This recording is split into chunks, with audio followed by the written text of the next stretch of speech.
নমস্কাৰ job preparation Assam চেনেলটোলৈ আপোনালোক সকলোকে স্বাগতম জনাইছোঁ।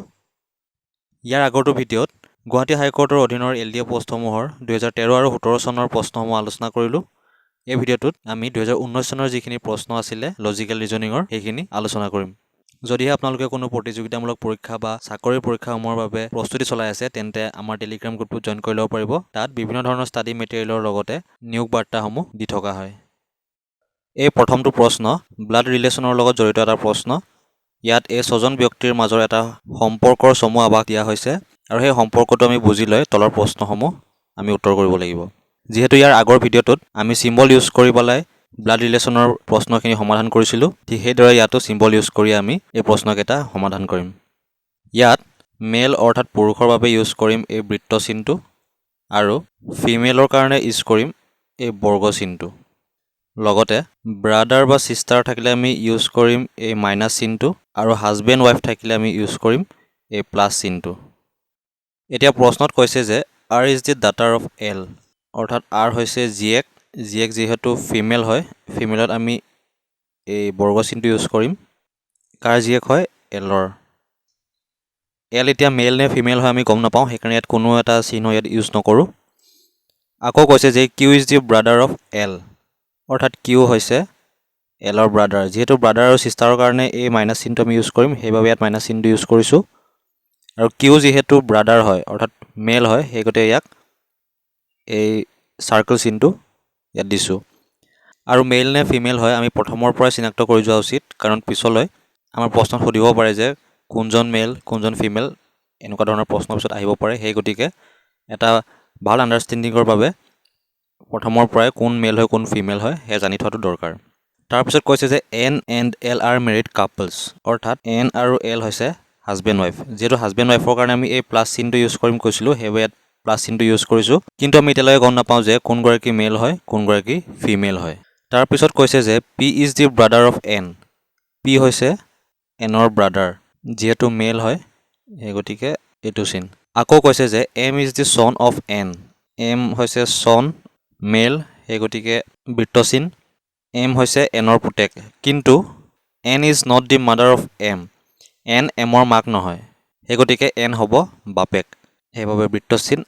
আৰু এন যদি বাপেক হয় এল হ'ব মাক।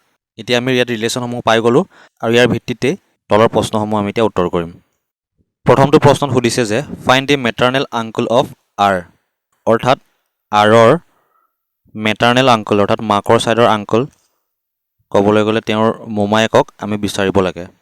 যিহেতু আৰৰ মাক হৈছে এল আৰু এলৰ ভায়েক হৈছে কিউ, গতিকে আৰৰ মোমায়েক হ'ব কিউ, গতিকে এনচাৰ হ'ব অপশ্যন এ। আকৌ সুধিছে যে who is the brother of R, আৰৰ ব্ৰাদাৰ সুধিছে, আৰৰ ব্ৰাদাৰ হৈছে এম আৰু তাৰ বাবে আমি এই মাইনাছ চিনটো দি দিছোঁ। যিহেতু এন আৰু এলৰ পুতেক জীয়েক হৈছে এম আৰু আৰ, গতিকে তেওঁলোক দুয়োগৰাকী ব্ৰাদাৰ এণ্ড ছিষ্টাৰ হ'ব, গতিকে ইয়াৰ উত্তৰ হ'ব এম, আৰু এই এম আছে অপশ্যন বিত। এইটো প্ৰশ্নত সুধিছে যে which person in the following options doesn't belong to the same generation of Q, তলৰ কোনজন ব্যক্তি কিউৰ জেনেৰেশ্যনত নপৰে। আমি যদি এতিয়া ছবিখন চাওঁ তেতিয়া গম পাম কিউৰ জেনেৰেশ্যনৰ ব্যক্তিসকল হৈছে এল, এন আৰু পি। কিউৰ ভাগিনীয়েকহঁত হৈছে এম আৰু আৰ, গতিকে এই এম আৰু আৰ কিউৰ জেনেৰেশ্যনৰ ব্যক্তি নহয়, গতিকে এনচাৰ হ'ব এম। আকৌ সুধিছে যে ফিমেল মেম্বাৰ্ছ কেইগৰাকী আছে, অৰ্থাৎ মহিলা কেইগৰাকী আছে। ইয়াত যদি চাওঁ আমি ফিমেলৰ কাৰণে এই বৰ্গ চিনটো ইউজ কৰিছিলোঁ আৰু ইয়াত ফিমেলৰ কাৰণে অৰ্থাৎ বৰ্গ আছে দুটা, এল আৰু আৰ, সেই গতিকে ফিমেল হ'ব দুয়োগৰাকী আৰু বাকীসকল হয় পুৰুষ, গতিকে এনচাৰ হ'ব অপশ্যন বি 2, অৰ্থাৎ দুগৰাকী ফিমেল আছে।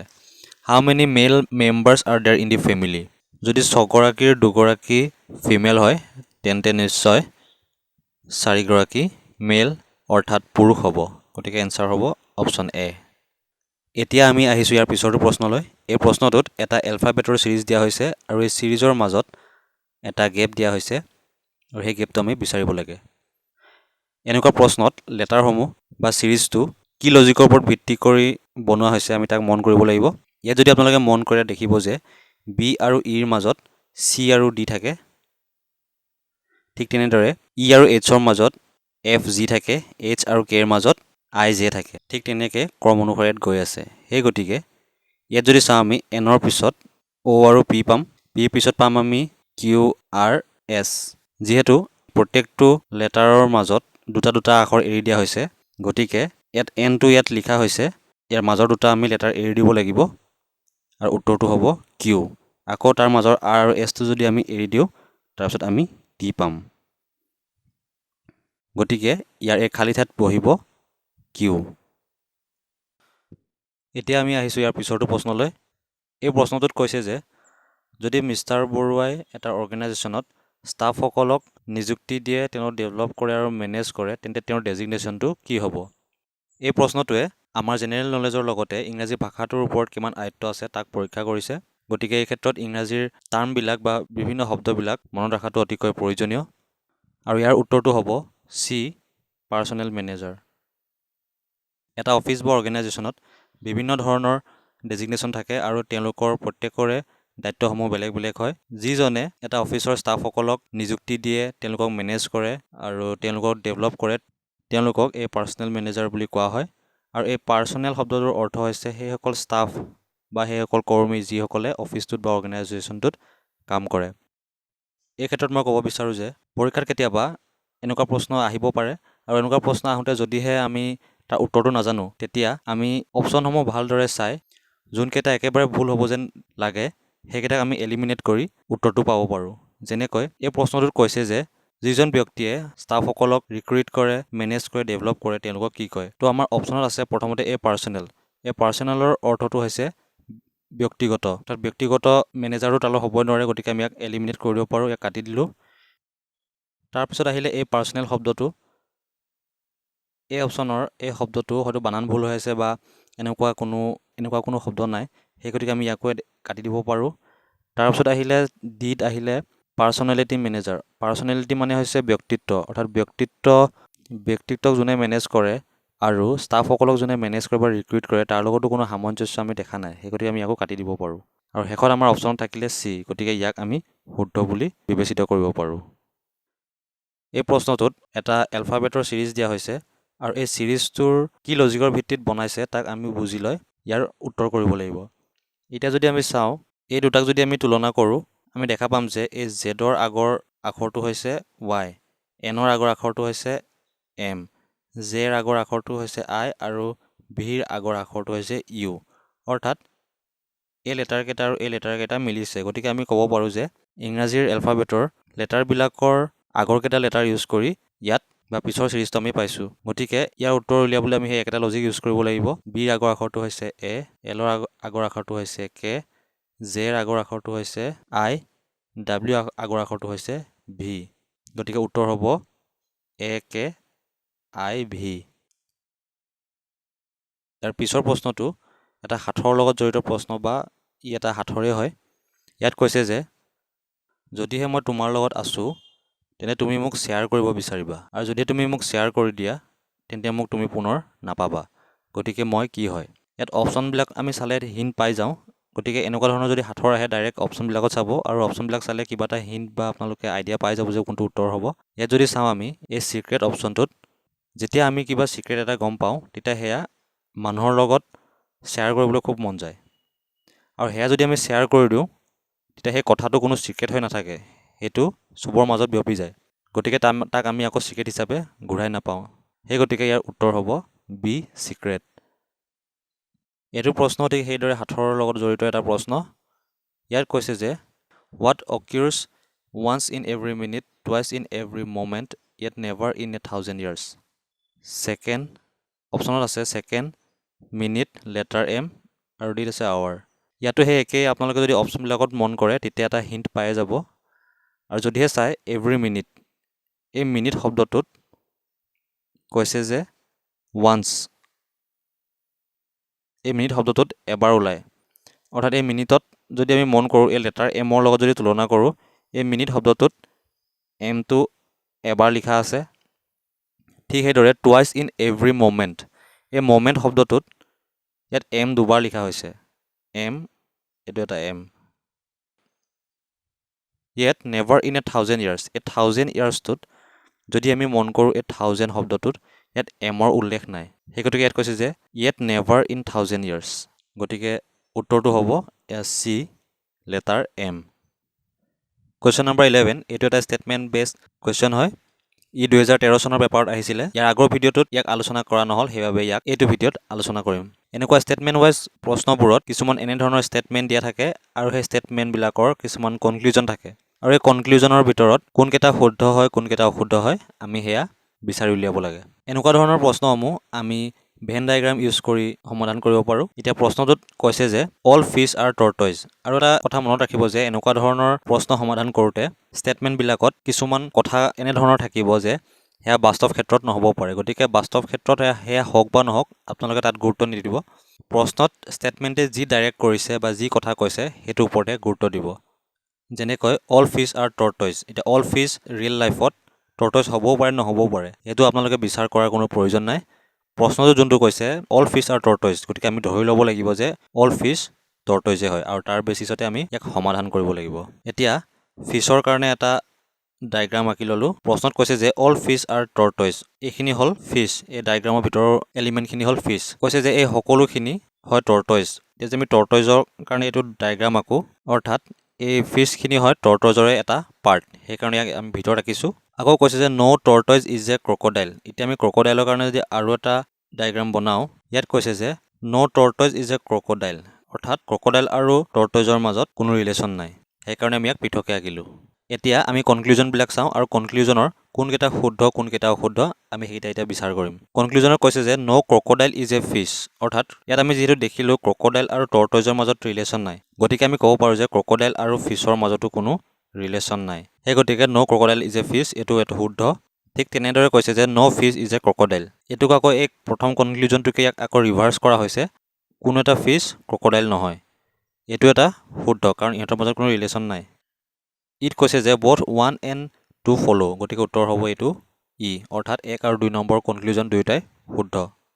এইটো ষ্টেটমেণ্টত কৈছে যে some kings are queen, all queens are beautiful. ইয়াক যদি আমি ডায়েগ্ৰামত আঁকো, এইটো হৈছে কিঙৰ ডায়েগ্ৰাম। ছাম কিংছ আৰ কুইন, অৰ্থাৎ ইয়াৰ কোনোবা এটা অংশ ধৰি ল'লোঁ কুইন হয়, এই ডায়েগ্ৰামটো হৈছে কুইনৰ। ইয়াত কৈছে যে ছাম কিংছ আৰ কুইন, অৰ্থাৎ কিঙৰ কিছুমান অংশ কুইন হয়। আকৌ কৈছে যে অল কুইনছ আৰ বিউটিফুল, ইয়াত ক'লে যে এই যিখিনি কুইন হয়, কুইন সকলোৱে ধুনীয়া হয়। এতিয়া কনক্লুজনত কৈছে যে অল কিংছ আৰ বিউটিফুল, ইয়াত যিহেতু কিঙৰ এই পাৰ্টখিনিহে কুইন হয় আৰু গতিকে সেই কুইনৰ পাৰ্টখিনিহে ধুনীয়া হ'ব। এই পাৰ্টখিনি ধুনীয়া হয়নে নহয় আমাক ষ্টেটমেণ্টত কোৱা নাই। সেই গতিকে প্ৰথমটো আমি অল কিংছ আৰ বিউটিফুল যোনটো কনক্লুজন দিছে, সেই কনক্লুজনত আমি উপনীত হ'ব নোৱাৰোঁ, সেই গতিকে এইটো কাটি দিছোঁ। ঠিক তেনেদৰে কৈছে 2 নম্বৰ যে অল কুইনছ আৰ কিং। ষ্টেটমেণ্টৰ অনুসাৰে আমি যি ডায়েগ্ৰাম পালোঁ, তাত আমি দেখোঁ যে কুইনৰ এই পাৰ্টটো বা কিঙৰ এই পাৰ্টখিনিহে কুইন হয়। সেই গতিকে সকলো কুইন কিং হয়নে নহয় ইয়াত ওলাই গৈছে। গতিকে আমি উত্তৰ এই বুলি ক'ব পাৰোঁ যে কনক্লুজন 1 আৰু 2 দুয়োটাই ভুল হয়। গতিকে এনচাৰ হ'ব option D, neither 1 nor 2 follow'. এই ষ্টেটমেণ্টটোত কৈছে যে all bags are cakes, all lamps are cakes. ধৰি ল'লোঁ এইটো বেগৰ ডায়েগ্ৰাম, যিহেতু অল বেগছ আৰ কেকছ, অৰ্থাৎ বেগটো কেকৰ এটা পাৰ্ট। এই ডাঙৰ ডায়েগ্ৰামটো হৈছে কেকৰ। ঠিক তেনেকৈ আকৌ কৈছে যে অল লেম্পছ আৰ কেকছ, অৰ্থাৎ এইখিনি হ'ল লেম্প, এইখিনি হ'ল কেক। এতিয়া যদি আমি টোটেলি চাওঁ গোটেই ষ্টেটমেণ্টটোক, আমি ক'ব পাৰোঁ যে এইটো যদি কেক হয় তেন্তে দুয়োটাই, অৰ্থাৎ বেগ আৰু লেম্প দুয়োটাই কেকৰ পাৰ্ট হয়। এতিয়া আমি এই ডায়েগ্ৰামটোক এইদৰেও আঁকিব পাৰোঁ। যিহেতু বেগ আৰু লেম্প দুয়োটাই কেকৰ পাৰ্ট হয়, আমি ইয়াক এইদৰে আঁকিব পাৰোঁ আৰু এইদৰে আঁকিব পাৰোঁ। কিন্তু এই বেগ আৰু লেম্পৰ মাজৰ ৰিলেশ্যনৰ বিষয়ে আমি কোনো যথোপযুক্ত প্ৰমাণ পোৱা নাই। সেই গতিকে এই বেগ আৰু এল ইহঁতৰ মাজত কোনো ৰিলেশ্যন থাকিবও পাৰে, বা এই বেগ আৰু এল ইহঁতৰ মাজত কোনো ৰিলেশ্যন নাথাকিবও পাৰে। আৰু যদিহে ৰিলেশ্যন থাকে তেন্তে এইটো হ'ব, আৰু যদিহে ৰিলেশ্যন নাথাকে তেন্তে এইটো হ'ব। কিন্তু দুয়োটা চিত্ৰ একেটা সময়ত আমি পাব নোৱাৰোঁ, হয় এইটো চিত্ৰ আমি পাম নহয়তো আমি এইটো চিত্ৰ পাম। এতিয়া আমি যদি কনক্লুজনত যাওঁ, সাম লেম্পছ আৰু বেগছ, অৰ্থাৎ লেম্প আৰু বেগৰ মাজত ৰিলেশ্যন এটা দিছে, আৰু লেম্প আৰু বেগৰ মাজত যদি ৰিলেশ্যন থাকে তেন্তে আমি এইটো ডায়েগ্ৰাম পাম। আৰু কৈছে যে ন' লেম্প ইজ বেগ, অৰ্থাৎ লেম্প আৰু বেগৰ মাজত কোনো ৰিলেশ্যন নাই। যদি ৰিলেশ্যন নাথাকে তেন্তে আমি এইটো ডায়েগ্ৰাম পাম। যদি সহজ ভাষাত আমি ক'বলৈ যাওঁ, কনক্লুজনৰ এই দুয়োটাই শুদ্ধ হ'ব পাৰে, কিন্তু দুয়োটাই একেটা সময়ত শুদ্ধ হ'ব নোৱাৰে, যিকোনো এটাই শুদ্ধ হ'ব লাগিব। সেই গতিকে আমি ক'ব পাৰোঁ যে অপশ্যন চি, আইদাৰ ওৱান অৰ টু ফ'ল'। এতিয়া আমি আহিছোঁ ইয়াৰ পিছৰ প্ৰশ্নলৈ। এই প্ৰশ্নসমূহ এনালজিৰ লগত জড়িত কিছুমান প্ৰশ্ন। এনেধৰণৰ প্ৰশ্নসমূহত কিছুমান শব্দ দিয়া থাকে আৰু সেই শব্দবিলাকৰ মাজত কিছুমান ৰিলেশ্যন থাকে বা কিছুমান চিমিলাৰিটি থাকে, আৰু সেই ৰিলেশ্যনটো আমি বুজি লৈ প্ৰশ্নসমূহ সমাধান কৰিব লাগে। এতিয়া যদি চাওঁ, কেঞ্চাৰ ই এটা কি ধৰণৰ বস্তু বা ইয়াৰ প্ৰকৃতি বা ইয়াৰ নেচাৰটো কি হয়, তাৰ এটা ৰিলেশ্যন ইয়াত দিয়া হৈছে, অৰ্থাৎ কেঞ্চাৰ ইজ এ ডিজিজ। ঠিক তেনেদৰে আমি গান উলিয়াব লাগিব যে গানটো হয় কি বা ইয়াৰ প্ৰকৃতিটো হয় কি। এই প্ৰথম শব্দটোৰ অৰ্থ হৈছে ঘাঁহ, অৰ্থাৎ গান এটা ঘাঁহ হ'ব নোৱাৰে। ঠিক তেনেদৰে দ্বিতীয় শব্দটোৰ অৰ্থ হৈছে স্বৰ্ড, মানে হৈছে তৰোৱাল, গান মানে তৰোৱালো নহয়। ঠিক তেনেদৰে ডি অপশ্যনত আছে ডেথ, অৰ্থাৎ মৃত্যু, গান মানে মৃত্যু নহয়। গান হৈছে কি এক প্ৰকাৰৰ ৱেপন, অৰ্থাৎ অস্ত্ৰ। সেইবাবে ইয়াত শুদ্ধ উত্তৰ হ'ব চি। ইয়াৰ পিছৰ প্ৰশ্নটো আমি যদি চাওঁ, এটা কোনো কাৰ্যৰ পিছৰ পৰ্যায়ৰ মাজৰ যিটো ৰিলেশ্যন ইয়াত দিয়া হৈছে, যেতিয়া কোনো এটা বস্তুত জুই জ্বলে তেতিয়া সেই বস্তুটো ছাই হৈ যায়, সেইকাৰণে কৈছে ফায়াৰ এছেছ। এতিয়া আমি বিচাৰিব লাগিব এক্সপ্ল'জনৰ পিছৰ ষ্টেপটো কি বা পিছৰ ষ্টেজটো কি। এক্সপ্ল'জনৰ পিছৰ ষ্টেজটো হ'ব অপশ্যন ডি, ডেব্ৰিজ। ডেব্ৰিজৰ অৰ্থটো হৈছে কোনো এটা বস্তু যেতিয়া ধ্বংস হৈ যায়, তাৰ যিখিনি ভগ্নাৱশেষ থাকি যায় সেইখিনিক ডেব্ৰিজ কোৱা হয়। কুৱেশ্যন নম্বৰ 16, ইয়াত দিয়া হৈছে ৰিডিং আৰু নলেজ। ইয়াতো আমি যদি চাওঁ, ইয়াৰ ৰিলেশ্যনটো আমি দেখা পাম যে ইয়াৰ ফলাফল, অৰ্থাৎ যদি আমি কিতাপ পঢ়োঁ তেতিয়া আমি নলেজ পাম, অৰ্থাৎ কিতাপ পঢ়াৰ ফলত আমি নলেজ পাওঁ। ঠিক সেইদৰে ৱৰ্কৰ ক্ষেত্ৰত কি হ'ব, কিতাপ পঢ়াৰ ক্ষেত্ৰত যদি আমি নলেজ পাওঁ, ৱৰ্কৰ ক্ষেত্ৰত আমি কাম কৰিলে পাম এক্সপেৰিয়েঞ্চ। গতিকে ইয়াৰ এনচাৰ হ'ব চি। কুৱেশ্যন নম্বৰ 17, ইয়াত কোকোনাট আৰু চেল ইয়াৰ মাজত এটা সম্পৰ্ক আছে। এই সম্পৰ্কটো আমি বুজিলে লেটাৰৰ ক্ষেত্ৰত কি শব্দ বহিব আমি সেইটো বিচাৰিব লাগিব। এই চেলৰ অৰ্থটো হৈছে খোলা বা এটা কভাৰ। যিহেতু কোকোনাট বা নাৰিকল এটা খোলা বা এটা কভাৰৰ ভিতৰত থাকে, তাক কোকোনাট চেল বুলি কোৱা হয়। ঠিক সেইদৰে লেটাৰ থাকে এনভেলপৰ ভিতৰত। যদি অপশ্যন এত চাওঁ, ষ্টাম্পৰ ভিতৰত লেটাৰ নাথাকে, লেটাৰ বক্সৰ ভিতৰত লেটাৰখন ভৰাই দিয়া হয়, কিন্তু পোনপ্ৰথমে লেটাৰখন এনভেলপৰ ভিতৰতে ভৰোৱা হয়। ঠিক সেইদৰে অপশ্যন চিত আছে মেইল। মেইলৰ অৰ্থটো হৈছে যোনটো আমাৰ ডাক ব্যৱস্থা বা যোনটো পোষ্ট ছিষ্টেম হয়, এইটোক মেইল বুলি কোৱা হয়। গতিকে এইটো নিমিলিব। গতিকে ইয়াৰ উত্তৰ হ'ব অপশ্যন ডি, এনভেলপ। আজিৰ ভিডিঅ'টো ইমানতে সামৰণি মাৰিছোঁ। 2013 চনৰ পৰা 19 চনলৈকে অনুষ্ঠিত হোৱা LDA পৰীক্ষাসমূহৰ ৰিজনিং পাৰ্টটো, যিখিনি প্ৰধান কুৱেশ্যন ইয়াত আমি আলোচনা কৰিলোঁ। যদি এই ভিডিঅ'টো আপোনালোকে ভাল পালে বা উপযোগী বুলি ভাবে তেন্তে লাইক কৰিব আৰু চেনেলটো ছাবস্ক্ৰাইব কৰি ল'ব। ধন্যবাদ।